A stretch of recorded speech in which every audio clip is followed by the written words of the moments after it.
In this episode, we're talking Bellator 300, specifically Chris Cyborg versus Kat Zingano, and we're talking about some of my thoughts, a little bit of my thoughts on Israel Palestine. All right, stay tuned.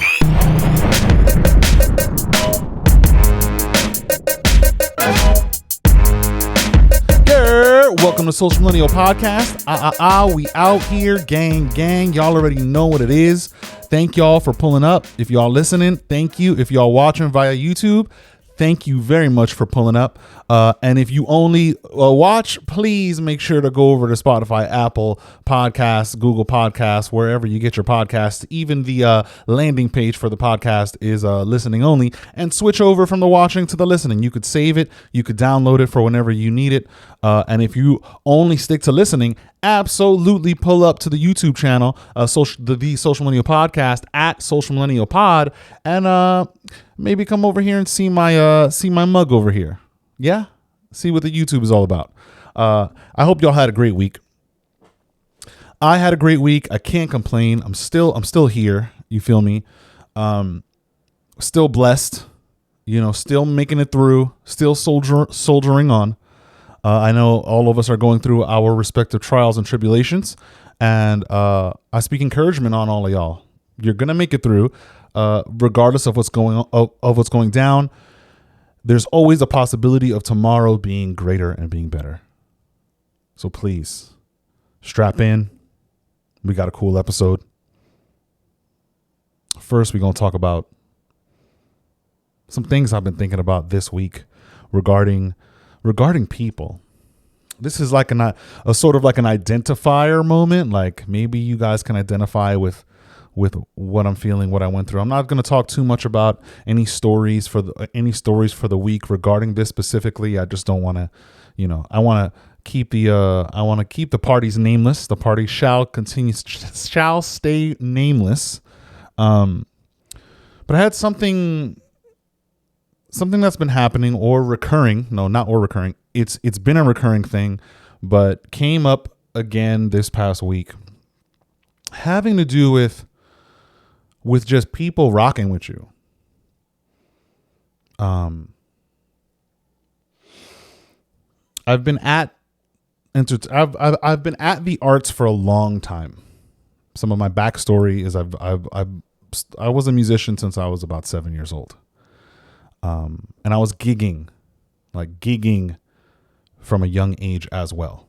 8, 9, 10 gigging. There's a lot of people that I came up with, not necessarily musicians, but just, the friend groups that you develop that kind of come and go. But there's always one friend group that maintained stability for a long, long time, right? And in my naivete, I think, or my heart of hearts, maybe I'm just too sensitive about it, but I don't know who can relate, where I feel like the people that should be for me or should be rocking with me or should be wanting to see me succeed, wanting to see me win, they could care less whether I win or whether I lose. And some would rather see me lose or stay at their same level, which is just like losing, rather than not so much help me, but rather than desire the best for me, desire that I should win. And yeah, we could say gold-plated haters, drinking that haterade, etc. Of course, but what I want to talk about is that impact. Those moments when you're on your purpose, you're doing your thing, and you've got certain people in your orbit or even certain people outside of your orbit. I mean, with social media, the idea of people in your orbit has expanded to people who can just peruse your profile, peruse your feed. And that could technically count as people still in your orbit. But the people in your orbit, the people that you would think would at the very least support you or support what you're doing, they're silent. People people that you might have grown up with that are still around, people that might be in the same area as you are, of expertise, the same field, and not even the same field. They don't show up for you. They don't show up for you. And not to like pity party, but that's what I've been thinking about this week. Been taking stock of like, people really don't show up for me, or the people that I would think would be the ones in prime position to show up do not. And show up could very easily be a like on a post, could very easily be a share on a new project, a share on a new post, something that whatever it is that I created, that I decided to put into the world and share with the world, just a share, an encouraging word. I don't really get that. And that's from people that I've grown up with that are still sort of in my orbit, and even my family. It just really isn't there. And it's not that individuals don't see what see what I'm doing, or see what I'm putting out into the world, or see the work that I'm trying to do. But yeah, they won't even give views, like won't even play a video for 3-4 seconds and then keep it moving. And it's interesting, the pain that one's sort of psyche could go through, the pain emotionally, especially when it's family, especially when it's people that you've known for a long, long time, that you're still connected with, that you kind of realize, okay, this is, it costs nothing for them to support you. When you're not talking about like a Patreon, or you're not talking about, yo, buy tickets to my show, or buy, no. It costs nothing to go, yo, keep going. It costs nothing to tap on a heart. It costs nothing to tap on a thumbs up. It costs nothing to tap share and tap post. Seconds to do that. And they don't really. It's very interesting. But yeah, I don't know if any of you guys can identify with that. We say out here that it's basically always your own people, like it be your own people that be praying for your downfall. And that's a thing. It really is a thing. And I've been because there's a lot of issues, been grappling with that, like been purging my follower accounts, been purging my phone book, my contacts, just like y'all don't really care for me. Y'all will watch me and I don't know, maybe show up or hope that I don't do well. And then those people that wait until you do good to then come out of the woodworks is interesting as well. I don't know if any of y'all have had that experience. I'm doing real good. Oh, hey. Oh, hi. I just got mad views on a post. Oh, hi. Hello. It's very interesting stuff. Very interesting stuff. And then it exceptionally feels rough. You really feel it when the people who look at your stuff don't do nothing about it. And then you see them sharing other people's things that are more trash than you. And I say more trash because I don't really think I'm that, I don't think I'm like the best thing since sliced bread. I do not think so. I don't think I'm the greatest vocalist. I don't think I'm the greatest musician, or the greatest songwriter. But it's like, when you out here producing your entire track from top to bottom, playing all the instruments, writing the song, being your own engineer, being your own mixing engineer, being your own mastering engineer, and basically a creative powerhouse, and nothing. And not even depending on strangers. Just, you'd think you'd have an installed base of people who will just tap the heart button. You feel me? Just tap the heart button off rip because they know who you are and you're a person that's in their orbit that is doing something cool that they don't know how to do. You'd think the installed base, like strangers, okay, you got to put out advertisements, you got to think, people are going to like what they like, people are going to not like what they don't like.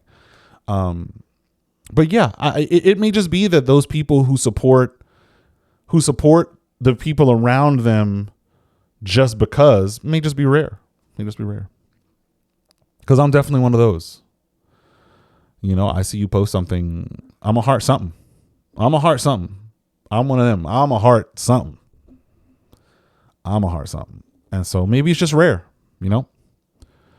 I like to salute people. I like to big up the people around me. I like to help the people around me eat. If I've got gigs, if I've got opportunities, I like to share it. I'm just that kind of person.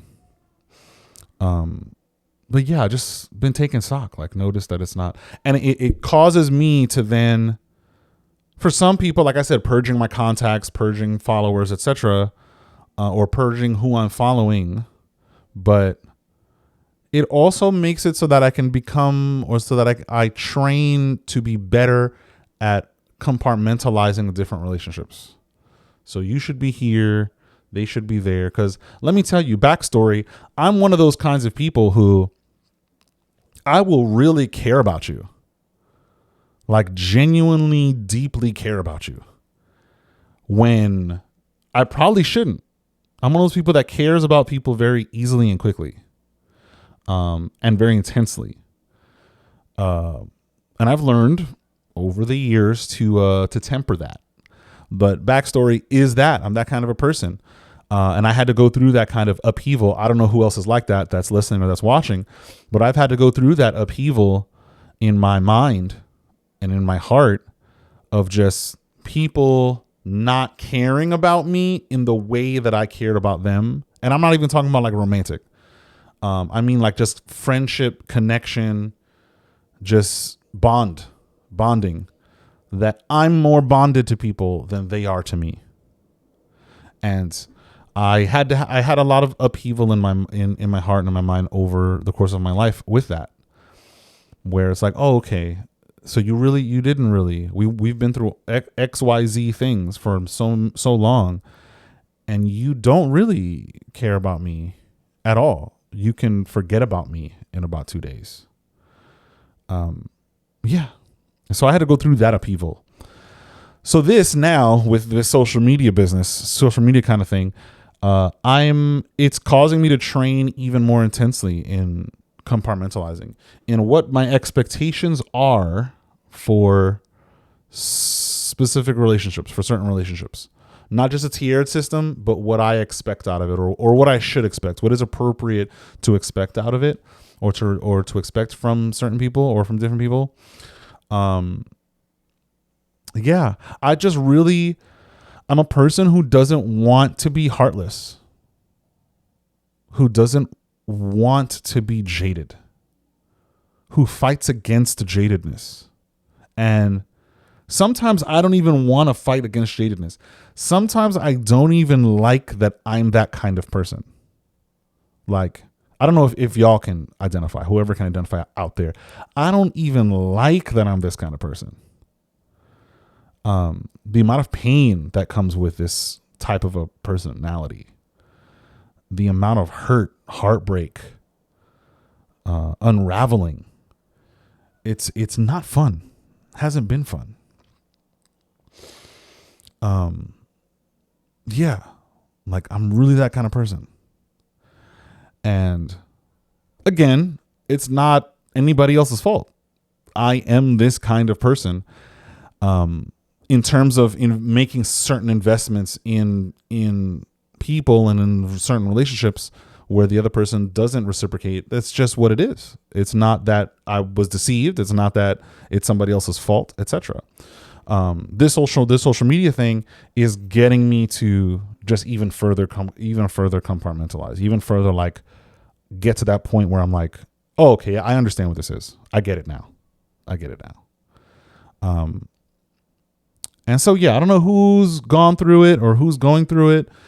Let me know in the comments. YouTube people watching, let me know in the comments. Like, what have y'all gone through? Have y'all felt a similar way as y'all have grown up, as the years have passed?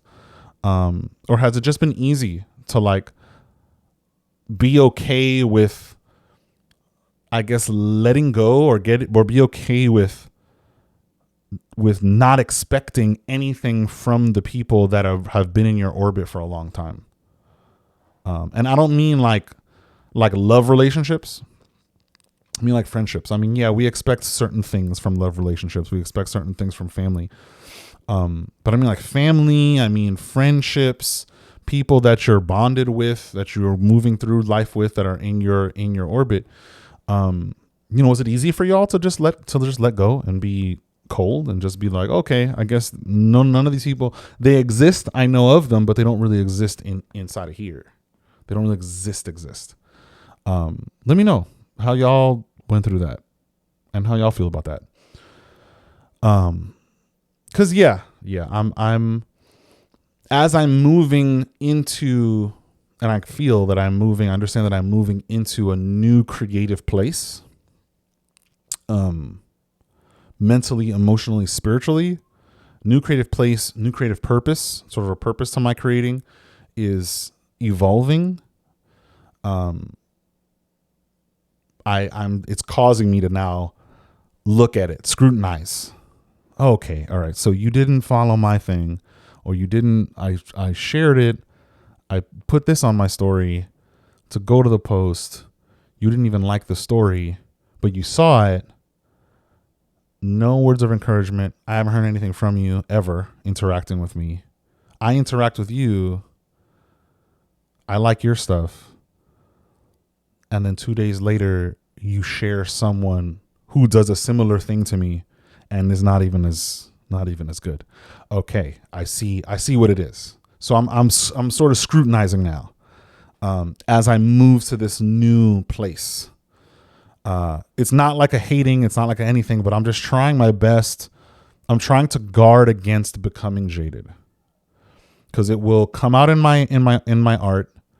And it's fine if it does, if I do become jaded and it comes out, because that's honest and authentic. But that jadedness is a slippery slope. Like, it's great to learn from people and how people interact, and learn from life and gain wisdom through hearing, wisdom through knowledge, and wisdom through hearing the knowledge and wisdom of others that are telling you what happened to them. And it's also, learning it by doing it. But becoming jaded, or allowing it to really color how you see the future, or see the things in front of you ahead of time, that's a slippery slope. So I'm trying to not become jaded, trying to still be able to have that Marcus in me and not lose that Marcus in the process of moving to a higher place in my purpose, and moving to a higher place in my creativity, moving to a higher place in how I love and how I interact with the world and how I care, how I move, how I work, etc. I'm trying to take stock of, or really consider not losing myself in that move up. Or maybe a better thing to say is not losing the good parts of me, not losing the parts of me that, spark the world, that sparks the room. Yeah. So I don't know who might be going through that kind of a movement and purpose. That's sort of a development. Whether you're in business, whether you're, doing a private anything, starting your own, you move up. There are people who will not see the vision. There are people who, I've encountered this. I've encountered this. People that I've cared about the most that just didn't see the vision, that couldn't see me being something that being something or being someone or getting to a certain station that they have never met someone at. So they have a problem seeing you at that place, seeing you there. So when I say like they're not with the vision, they don't see the vision, they can't see you in the place that you're going. They can't see you as a CEO. They can't see you as so if they can't see you as it, they're going to try they're going to say the things that are going to get you to be derailed from that purpose, from that vision. Because to them, if I can't see you there, then maybe you shouldn't be there. And a lot of times that's, it's a subconscious thing. It's a human thing. I can't see you there. I can't see you in a greater place than I am. I can't see you be at a greater place than our family name has ever been. I can't see us there. I can't see our name, on a billboard. I can't see it existing, that our family name is winning an Oscar, that our family name is winning a Grammy. I can't see that. So maybe you should stop doing such and such a thing. Maybe you should stop acting and go do this other thing. Because I could see our family name being there. It's very hurtful, but it's a thing. It's a thing. I've gone through all of that. The people that you helped out along the way, who you invested time into, whom you decided to help to develop, and they just end up using you. And when the time comes for them to reciprocate, they don't. When it comes time for them to shout you out, you've been big upping their name for so long, and you've been supporting their vision for so long. And then when it comes time, they drop that ball. There they go. Nah, it was just me the whole time. Nah, I was just paying no attention to the man behind the curtain. You know what I'm saying? Like, oh no, nah, that's just so and so. Oh no, that's just so and so. Yeah. All those kinds of people I've encountered in my life, from childhood to now, and I feel like I've done a decent enough job to not become too jaded. I'm sure I'm a little bit jaded. It's going to do something to you after a while. But like I said, I'm trying my best to preserve those parts of me as I move into my next steps, into my next level, my next levels of purpose. And you guys are definitely, those watching, those listening, you guys are definitely going to see that, and definitely going to be able to be a part of that when I start really throwing out content on the Patreon. We're going to be doing a whole lot of stuff there. Let me get that plug in. I'm setting up what that content is going to be. We're going to have a bonus episode.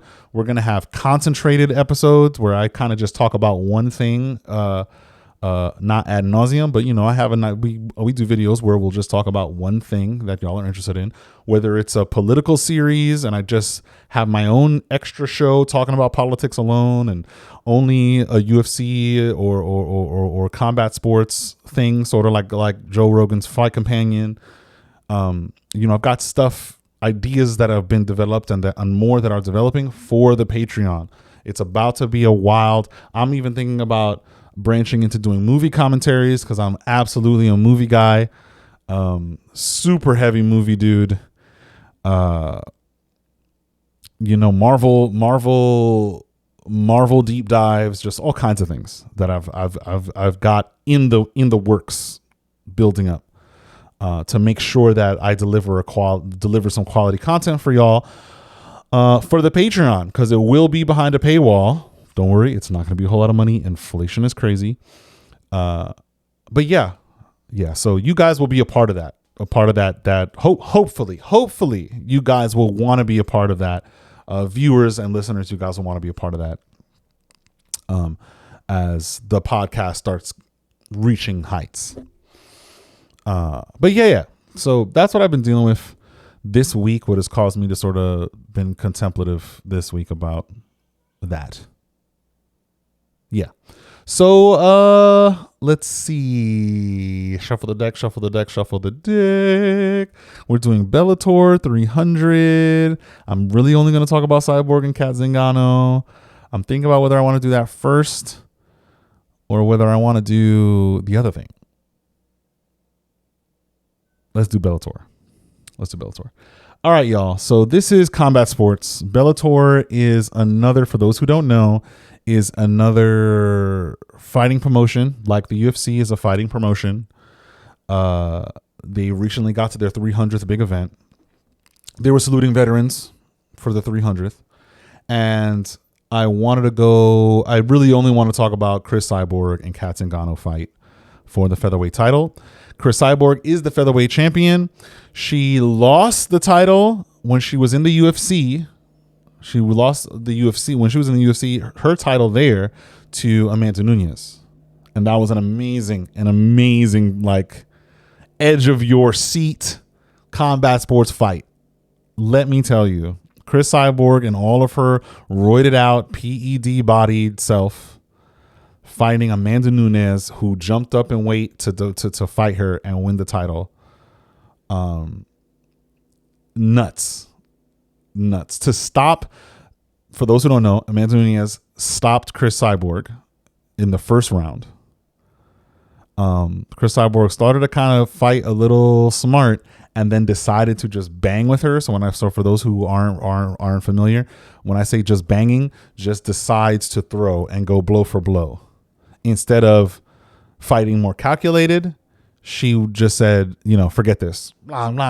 Because Chris Cyborg is used to walking down her opponents and just overpowering them. Most of her opponents, she's been able to simply overpower just through brute strength, just through power. Her punching power is just stronger than all the other women in the featherweight division. And it's just always been that way as she climbs up the weight classes. Always been that way. Now, that's why I say roided out, PEDs, testosterone, because when you see Chris Cyborg, she's diesel. She is muscular. She is maybe more muscular than a woman should be. Her voice is kind of deep. It's a thing. She had gotten nabbed for an illegal substance by USADA before. So that's why I say that. A lot of fighters figure out a way to balance their cycle of performance enhancing drugs so that when it comes time for the drug tests, it's out of their system, and then they cycle back in and then they cycle back out. Because just her look is very masculinely muscular, not femininely muscular. Similar thing with another fighter, Holly Holm. She gets very muscular, so that's very interesting. I don't know if she's stacking, but it's interesting. So anyway, the fight was wild. They went blow for blow, Nunes and Chris Cyborg, and Nunes knocked her out, like face down, ass up, knocked her out. Crazy. It was nuts. It was nuts. History making, because Chris Cyborg had not ever been knocked out like that before. So shortly after that, Chris Cyborg left the UFC, finished out her contract. Always had a lot of problems with the UFC, Dana White management giving her the kind of contract that she should get, because she is a draw in the women's division. She is. So she felt like she understood that they weren't treating her right. They were disrespectful to her, weren't giving her what she should be getting. And so she decided not to renew her contract. And very quickly, Bellator picked her up. She climbed the ladder again, became the featherweight champion, of course. And after 5 title defenses, I think Cat Zingano's this past weekend, if I'm not mistaken, was her 6th one. I could be wrong on that. It's like 5th or 6th. But yeah, so why I'm bringing up this fight is, one, I like to follow Chris Cyborg, very entertaining. To see her fight, or to see what happens to her opponents, to see if her opponents really come with it and are just like, if they're ineffective, they just kind of die on their sword. They just fight all the way through, similar to like Holly Holm fought her all the way through, even though the power differential was very, very wide. She still kept on soldiering through. And Chris Cyborg gave Holly Holm a lot of respect, because Holly Holm is a world-class boxer, multi-time champion boxer in her own right. And so Kat Zingano. So I was like, okay, this is an interesting fight. Kat Zingano. I had not been keeping track of Kat Zingano since way back in UFC Ronda Rousey days. Kat Zingano lost to Ronda Rousey, and if I'm not mistaken, it was at that time was the record for the fastest win, the fastest ending to a fight. Kat Zingano had rushed Ronda Rousey right when the bell rang, and she like shot for a takedown or something, and Ronda flipped her over. Then they flipped over each other again, and Ronda in the flip over dropped her into an armbar and then made her tap. It was like blink and you missed it. That's how fast. So that's the last time that I was tracking Kat Zingano. I had then not realized until later that Kat Zingano had beat Amanda Nunes, one of the few people to beat Amanda Nunes before she had her championship run and just started knocking out girls.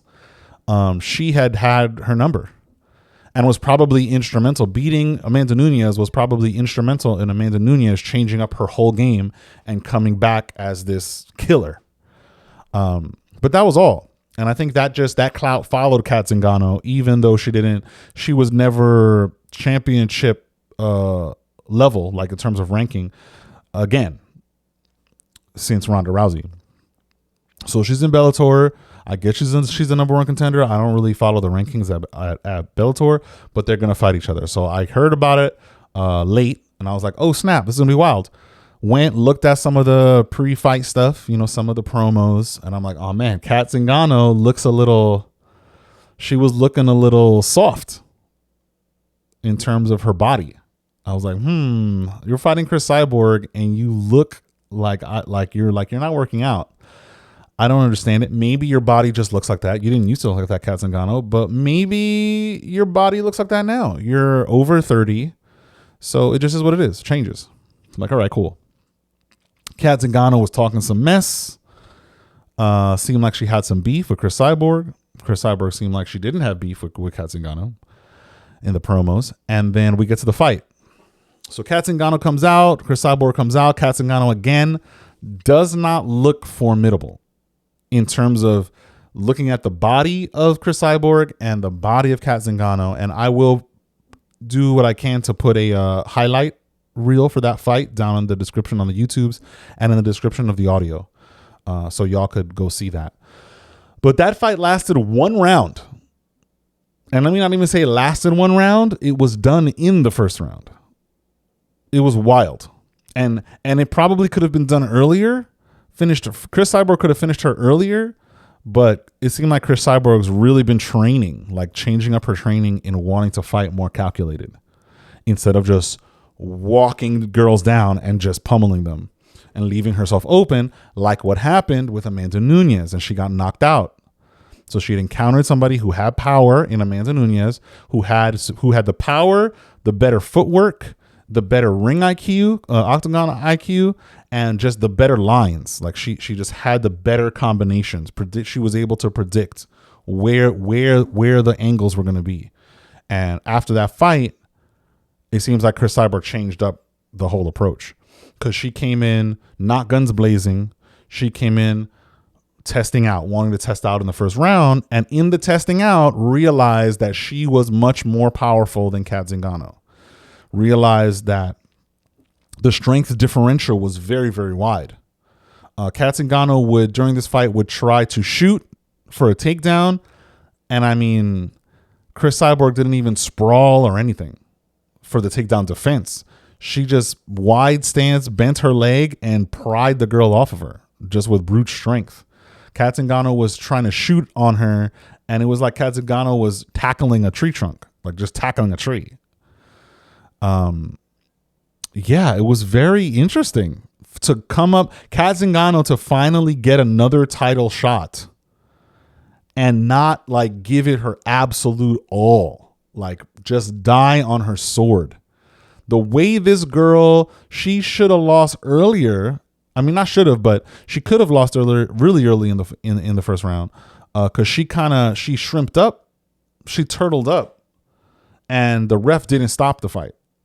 just kind of let it thing, and Cyborg kind of let up a little bit to let her respond. But the fight could have been done right there. And so then there was just a point where she'd shoot. Chris Cyborg would do what she did, bent knee, intercept the shoot, and then turn her and just start hammer fisting the side of her face. And that happened a few times. She hit her with really good combinations, hit her hard. And then it happened one more time.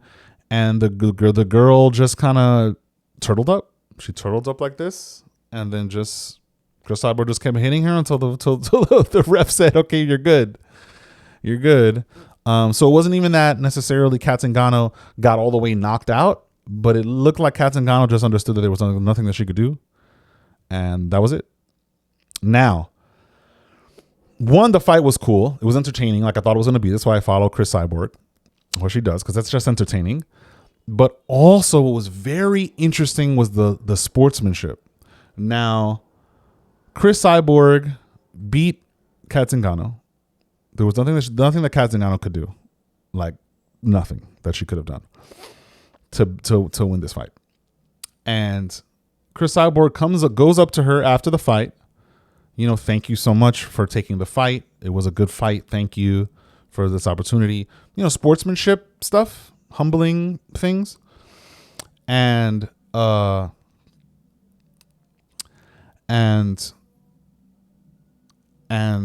Zingano was hostile to her and is like, don't tell me that.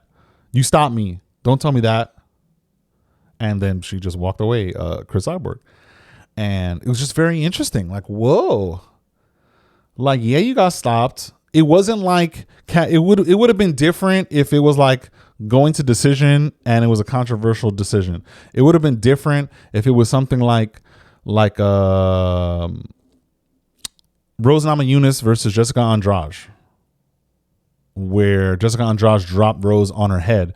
Rose had been beating her up all the way up to that point, clearly winning the fight, and then held on to that submission for too long. Andrade lifted her and threw her on the ground on her head and knocked her out. And so then Rose would be upset about that kind of a loss, would be salty about it. But Kat Zingano, she didn't even like die on her sword. Like recently, Waterson did. Waterson died on her sword. Like, she got beat up bloody. It was a 3-round fight, and this girl kicked her in the face, punched her, elbowed her. She was bleeding. There was nothing she could do, but she kept fighting until they stopped the fight. Kat Zingano didn't even do that. She turtled up. She just, okay, that's it, stop the fight. So it's like, where did all this energy come from?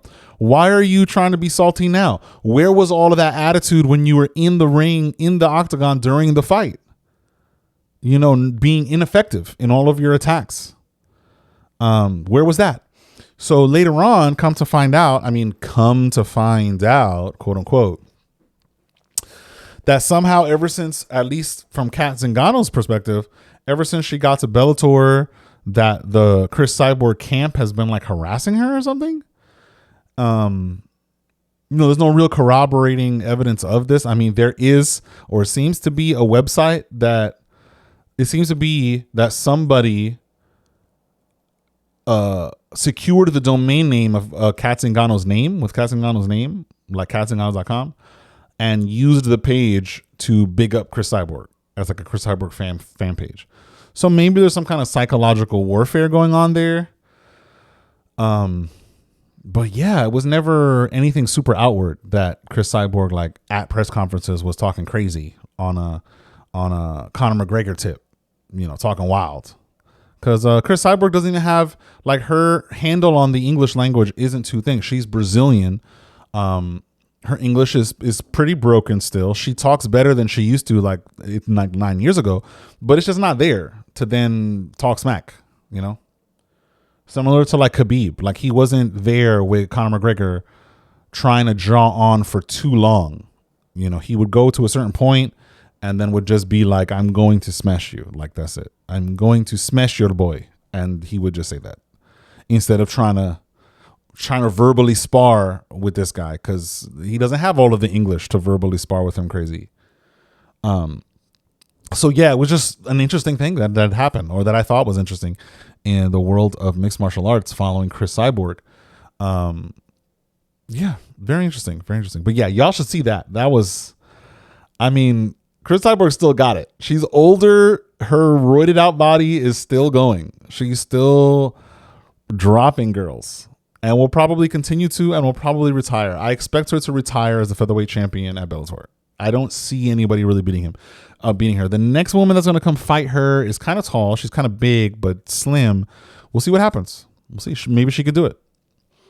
Yeah, but definitely link will be in the description on YouTube and anywhere else that the audio is. You guys, if you guys haven't been, you go to the description of the episode, and there are links in the bottom of there are links when you scroll down. There's a summary of the episode. There's links to the merch. Buy the merch, y'all. Buy the merch. So you can support. I would definitely love to do a 2-camera setup. So we'll see if y'all can support so I can make that happen. But and free up time. If I can get some support there, I can free up some time to really get this Patreon thing, to really head start this Patreon thing. But under that is going to be links to everything that I'm talking about, all the stories direct, so you can go read it, go, oh my gosh, this is cool. Because there's definitely a bunch of details that but that I will naturally leave out because I don't have the article in front of me. In episodes past, I used to have the article in front of me, but there's definitely more great information that you can grab from articles and from the materials that are in the links that I have in the description of this podcast. And then what was next? We were talking Bellator. The hot button issue. Hot button. Right now, this past weekend, Israel has been under attack. Since this past weekend, Israel has been under attack by Hamas. Blatant attack, strong military response attack. I mean, women and children dying attack. Not like the usual trickly attacks that happen. Oh, car bomb. Oh, just a few rockets, and then shock and awe campaign, and that's it. No, this is an ongoing assault that's happening right now. And I will preface by saying the fighting ain't it. The terrorism ain't it. The deaths on both sides ain't it. Ain't it. It's heavy. But yeah, it's caused me to think. I try to look at the things that happen in our world, things like this. I try to look deeper than just the surface level. And so I'm gonna take you down sort of the rabbit hole of how I think about this, or what I'm thinking about this, how I'm considering it. Let's say that. How I'm considering it. Some peculiarities. So I found it peculiar that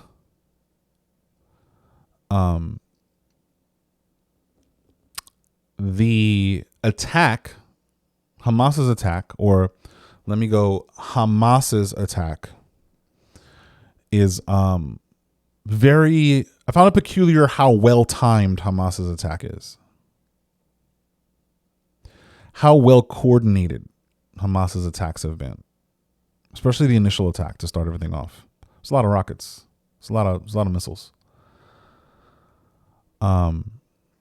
Coordinated in the sense that these kinds of attacks are happening in a time when the American government is in flux right now, where Congress is in flux right now because of the House Speaker situation. What the government can do in terms of capability, in terms of functioning, is hampered right now because of this House Speaker issue. So it's interesting that Hamas was able to not only dedicate the amount of weaponry that they had, the amount of firepower that they dedicated in the initial attack to get things going, and have the troops that they have, the manpower that they have, be as coordinated as they've been to strike in the way that they did. And at the time that they did, I find it very peculiar. Because it's like, who's going to predict that America is going to be handicapped? Who's going to predict that the American government, who could have predicted that the American government was going to be handicapped, planned for it, and then attacked in that time, in that vulnerable time? Who knows in advance what's happening with the American government to then be able to mount such an attack? So that in that America would not be in the position to immediately retaliate with force, with great force. So that's a peculiarity of mine that I've just been kind of squinting at this whole situation that's happening. What else causes me to kind of squint a little bit at this is no other nation's involvement. So like America's got a vested interest in, or has vested themselves in Israel and protecting Israel and allying with Israel. Many other European nations have as well. But we don't get an immediate response from NATO. We don't get an immediate response from anything. We don't get a UN meeting on what should be done. We don't get anything. And Israel is surrounded on all sides by its enemies, and we get nothing. Hamas, I'm going to get to the reason why I'm saying Hamas in quotes. Hamas has at this, by now, has been violating certain conventions of war, has been violating certain rules of engagement when it comes to their attacks, when it comes to taking prisoners, when it comes to killing civilians. And we get nothing. We're not getting an emergency UN meeting. We're not getting deliberations. We're not putting on the table, pressing the button to get NATO forces out there to help. That's another peculiarity that I'm seeing. Peculiar, the response to this attack that the world has had, or lack thereof. Very peculiar. It has then caused me to look at Ukraine, the Ukraine conflict. I'm going to say that because I'm starting to think that the Ukraine conflict is not really a war. It's meant to, what I'm thinking right now, again, theory for entertainment purposes, is the Ukraine war is a conflict, is an engineered conflict. I think that if Putin wanted to take Ukraine forcibly, I think Putin has the firepower and has the allies to do so, to wash over the Ukrainian forces. But he doesn't. Like, if he really wanted it, he would dedicate the forces, like dedicate them. Take it now. Invade and take them now. And then they would lose people. The Russian military will have casualties, but they would take it by force. What we're seeing is this weird tit for tat back and forth. Ukraine's forces are not as powerful as Russia's. Not even foot soldiers aren't as populous, etc. So I'm now looking at that Ukraine conflict in a new light off of what's happening with Hamas and Israel. Because I'm like, wait a second, why would this gigantic country that is Russia, with this gigantic military, not be able to just overtake the Ukraine? What's the point of this? And then why would America, of all people, why would the Biden administration, of all people, of all administrations, of all countries, be pumping money into the Ukraine? And then I started watching, some news feeds, etc. and realizing the sort of the chain of custody, like where our money is going, because this is taxpayers' money and this is money that they're just deciding to print, which is wild, because they're deciding to print the money and not even just giving it to us. Where are we finding an extra 200 million, an extra billion, an extra 20 billion? Where are we finding this money at? That's magically poofing into existence when we're talking about Social Security is going down the drain, and we're talking about we got to try to help homelessness and help hunger and we're sending hundreds and hundreds and hundreds of millions of dollars, billions of dollars to a foreign land. And then I'm in my mind, I'm like, for what? And by and large, a lot of it keeps their economy going. But why do we need to keep their economy going? Why do we need to keep the mom and pop shops open in the Ukraine? What is the vested interest for America, for American citizens? And now I'm not trying to say that from a heartless place. Not at all. Not at all. But what's happening? Is Ukraine buying extra weapons to hold off Russian forces? But Russian forces are much larger than Ukraine forces. If Russia wanted to, they could kill all of their infantry, all of the Ukraine's infantry. But they don't. So that's why I'm calling it, I'm now dubbing it the Ukraine conflict, because there's something else. This is not a regular war. Like, Russia and Ukraine are not at war. They're it doesn't seem like it. Because it doesn't seem like any side is fighting to win. At least from my perspective. I could be wrong. Y'all can let me know in the comments. It doesn't seem like any side is fighting to win. Russia could win. Beyond the shadow of a doubt, Russia could absolutely win. But they're not. They're deciding not to win. So I wonder what their vested interest is in keeping the conflict going, fueling it, trickle attacks, trickle battles. Okay, stop. Okay, trickle battles, push on them, press them. Okay, don't press them no more for another month. Okay, press them some more. Very, very interesting, which I still have to look into that angle. What's Russia's vested interest in continuing to devote resources to this endeavor? Ukraine, I know Zelensky is pocketing a lot of that money. He is absolutely a multimillionaire at this point. Some of that money is getting laundered. Beyond the shadow of a doubt, some of that money is getting laundered. And Biden's personal dealings in the Ukraine and in that part of the world absolutely make it a plausible theory that he's enriching his family's interests in that part of the world with government money, with the United States taxpayers' money.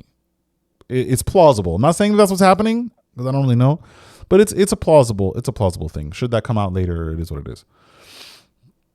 But yeah, so it's causing me to look at things interestingly, because why are we not getting a NATO response if Russia is at war with the Ukraine, and the Ukraine is kind of sort of an ally, not really all the way part of NATO or doesn't want to be part of NATO?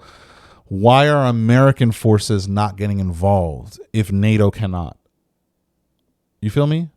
Because Ukraine is not an official ally, etc. Why are we not getting other countries coming to their aid? If it's a war and it's a big nation against a baby nation that can't defend itself, why is America not coming to help? Why are we just going, oh, here's a check for 200 million. Oh, here's another check for 1 billion. Oh, Zelensky saying that we're going to need more money. Oh, okay, Zelensky. For your bank account? More money to launder? So anyway, back to Israel and Hamas.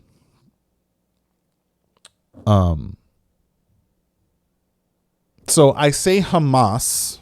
Let me get to that. I say Hamas because that level of coordination to begin their attacking at the time that they did, and during this time, to me, from my perspective, this is a theory for entertainment purposes only. From my perspective, has to have come from some kind of foresight.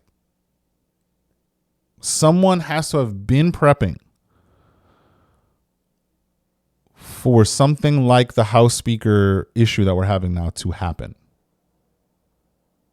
Could it have been a remnant of another plan that they were going to have this kind of coordinated strike over a different period of time? Maybe during the elections, maybe after Trump got reelected or Biden got reelected or whomever, and in that change of office time, do that change of post time, do that.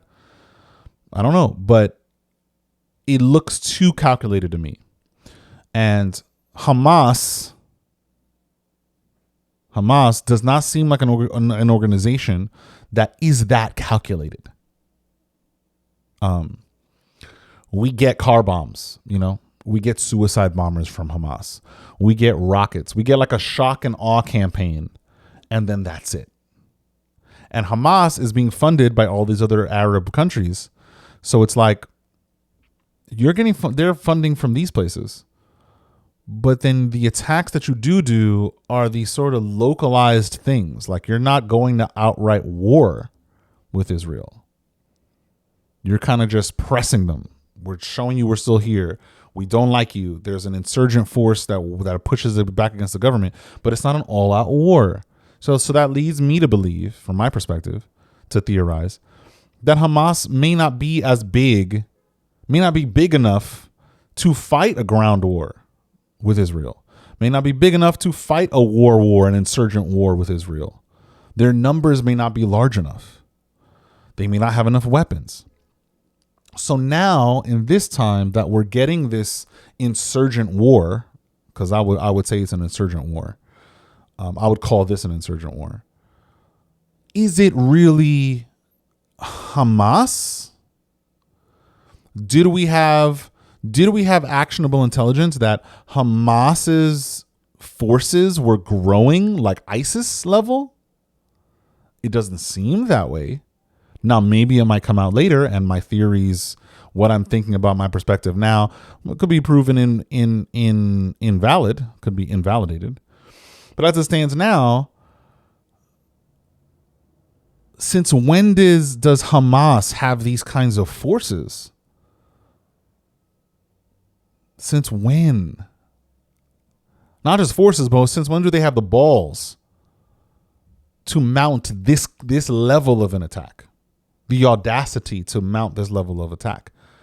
So the meat of my theory is they may have the audacity and the balls now because one of two things. It might be Hamas proper being backed by other countries, of course, because we know that they get funded, but now this is a backing, like an actual, we're going to give you troops. We're going to give you ground troops from our military trained people. We're going to give you higher grade weapons. Go to war. And we're going to keep funneling bodies to you. Not just money, not just, piecemeal weapons here and there to keep you going, but we're going to actually have you go to war. Go. We want you to now be our arm in going to war.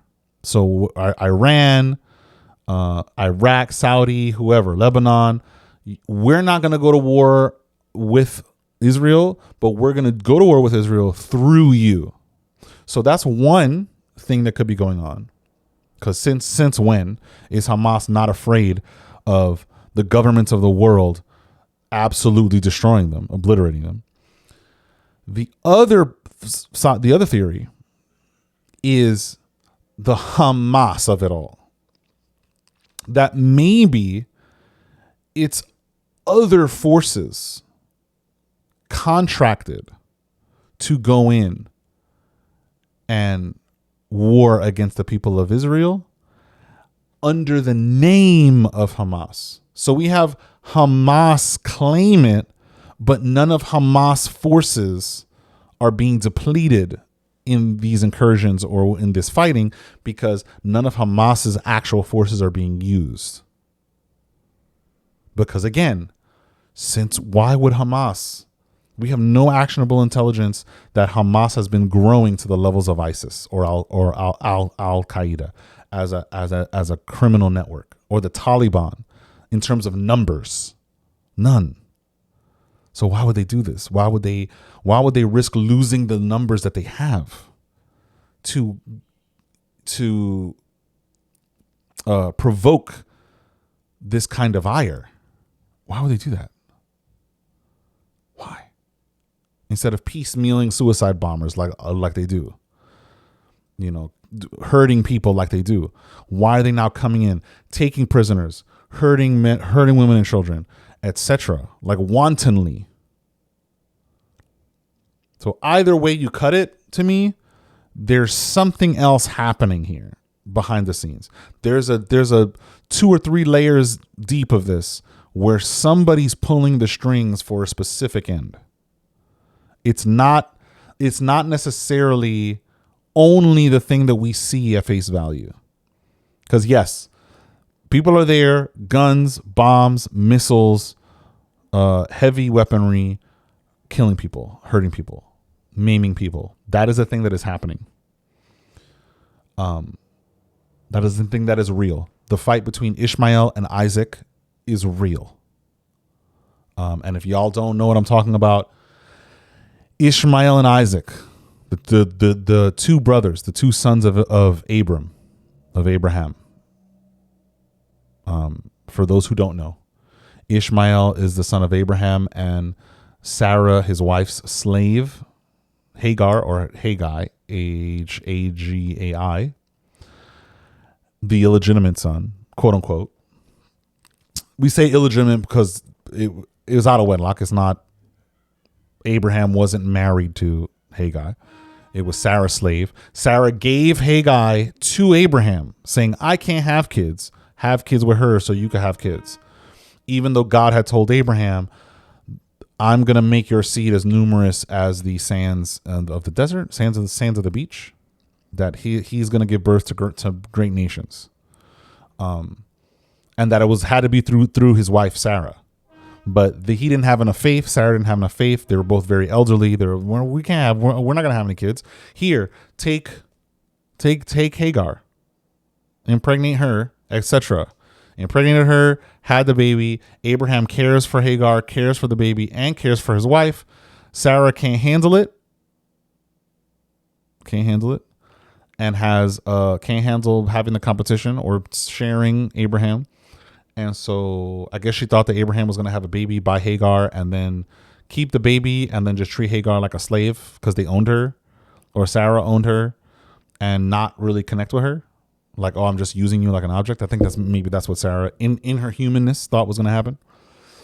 So had Abraham cast out Hagar and Ishmael, gave him some supplies, and said, goodbye. You got to go. And so they go. But the Bible says, Torah, I think they reference this in the Quran as well. I could be wrong though. Don't quote me. Where God did not forget about his promise to Abraham and his seed. So his words were not empty and would not come back void. So even though Ishmael was not a child of Sarah, it's a child of Abraham. So God watched over Ishmael and Hagar. I think Quran says an angel of the Lord came to Ishmael, etc. But they kind of tell it a different way. Torah and Pentateuch say it the way I'm saying it. And so then he has a baby with Sarah like God told him to, and that child is Isaac. So Isaac and Ishmael resenting Isaac, and Ishmael resenting his father for casting them out into the wilderness, him and his mom. So I refer to Israel and all of their other Arab enemies, all their Arab brothers, because they're all the same. They are the same peoples. They are brothers. I often refer to it as Isaac and Ishmael. Isaac and Ishmael are always going to fight each other. This conflict with Israel is always going to exist. It's not something that's going to stop. The animosity is not something that's going to stop. Yeah, so that's a thing. But yeah, I think you have the religious aspect, you have the political aspect of just Palestine, Hamas, putting Israel, just plopping it on top of Palestine when Palestine was its own sovereign nation, and just feeling screwed over and like, what the hell? We've been here for forever. What do you mean? Like, all of that stuff I think is very valid. The conflict is valid. That the Palestinians won't let up and just go, listen, we'll have this part of the land, you'll have that part of the land, and we'll just be fine. You know, people just kind of want their land back. Just want their land back. So there's going to be fighting. People are going to people. Humans are going to human. They're going to do human things, you know?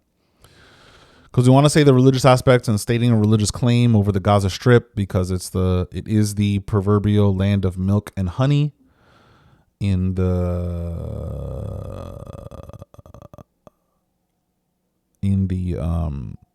Torah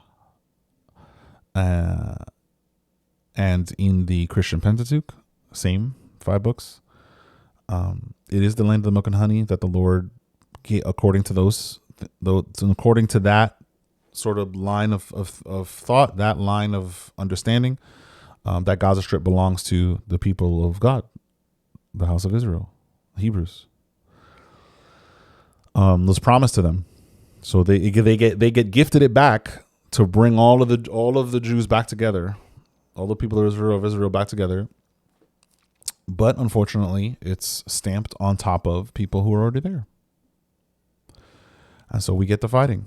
People who are already there don't want to, you know, they feel wronged, like it was unfair that they get stamped on top of them, even though there is some signs there that a deal can be made between Israel and Palestine. Palestinians don't seem to want that. Like, I want my land. This is our land. We've lived here for hundreds of years. You know what I'm saying? Even though it was that during the exiles, Babylonian, etc., when the Babylonians pulled up, they sort of scattered the Jews. Israel didn't exist. Judah and Israel wasn't a thing anymore. Those kingdoms didn't thing, because Babylon came and, you know, took it over. So they've been away. So that's where we get we've been here for hundreds and hundreds of years, and y'all, this was not Israel. This was our country. So it is a thing. But yeah, my theory is that those two separate things, it's Hamas being enriched, but this time not just with a little bit of money, trickle money, not just with a little bit of weapons to do a shock and awe, to like, oh, we're still here, or some bombs for a car bomb or for a suicide bomber, but being fully enriched with ground forces from other, whether it's PMC, paramilitary corporation, that mercenaries that have been conscripted to hired to do this, or with Hamas mixed in, but most of the forces being that, or my other side where it's, I think I just hit this mic, which is it's only Hamas in name. So Hamas claimed it, but none of their forces and none of their supplies, none of their resources are being used for this conflict, and it is some other entity, some other ghost entity that's doing it, and having Hamas just be that proxy name as an excuse to be able to go into Israel and start hurting people. I mean, we've got Iran, we've got Lebanon, we got a few, you know, we could start investigating. But yeah, just food for thought. It's weird. It's weird that the Biden administration under executive order could declare war, even with the state that Congress is in with this House Speaker situation, and they don't. That's weird to me. That's interesting. It's very interesting. It's worth like squinting at. It's worth like, what's going on here? It's worth that. Cause like, I'm not trying to go full tinfoil hat. You know, it's just worth going, that's interesting. That's interesting that they're not pulling up, you know, guns blazing. We're not pulling up with miniguns and mowing people down in the name of protecting Israel. Very interesting. But yeah, so those are my thoughts. We'll see how this thing develops, and I'll see if my, you know, theory comes to fruition, or if I have to amend it, or if it's completely invalidated. But let me know what you guys think about the Ukraine conflict, because I'm not calling it a war anymore. What do y'all think about our taxpayers' dollars by the hundreds of millions not being dedicated to helping our infrastructure, not being dedicated to helping the deficit, not being dedicated to helping Social Security, not being dedicated to enriching, or I should say, not being dedicated to enriching Social Security, and not being dedicated to debt relief, student loan debt relief, but instead going to keep another country's economy going, and lining the pockets of the officials of that country, to really no gain to the American people, to the American citizen.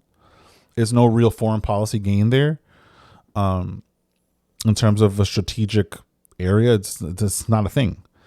Let me know what y'all think about that. Let me know what y'all think about what's going on in Israel. What do y'all think about my theories? What do y'all think about the peculiarities that I'm seeing? Maybe there's some information that I'm missing. Absolutely sound off in the comments where possible. YouTube, y'all know what y'all know what to do. Absolutely like this podcast, follow this podcast, download this podcast where applicable. Give me a comment where applicable. Please write a review where applicable. If there's some stars that you could give us whatever amount of stars that you think this podcast should get, and let us know why. You know, we really want to hear from you. We're on Instagram. We're on TikTok. We are on YouTube at Social Millennial Pod. SOCIALMILLENIAL Pod. POD. Social Millennial Pod. Yes, Millennial has 2 N's. I'm trying to be a little different.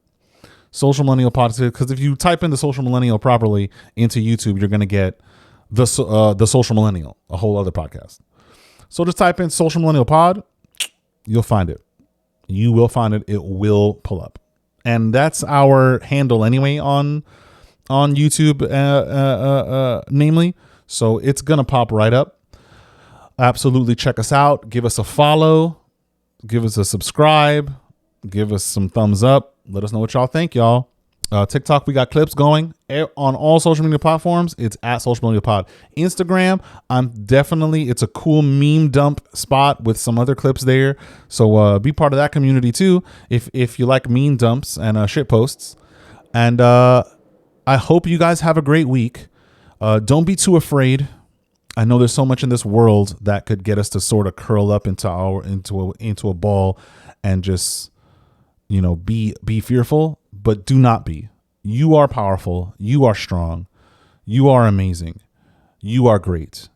Continue to strive for greater things because it's in you. You were built for it. All right? Care, love, and encourage. And I'll see y'all next week. All right? Peace.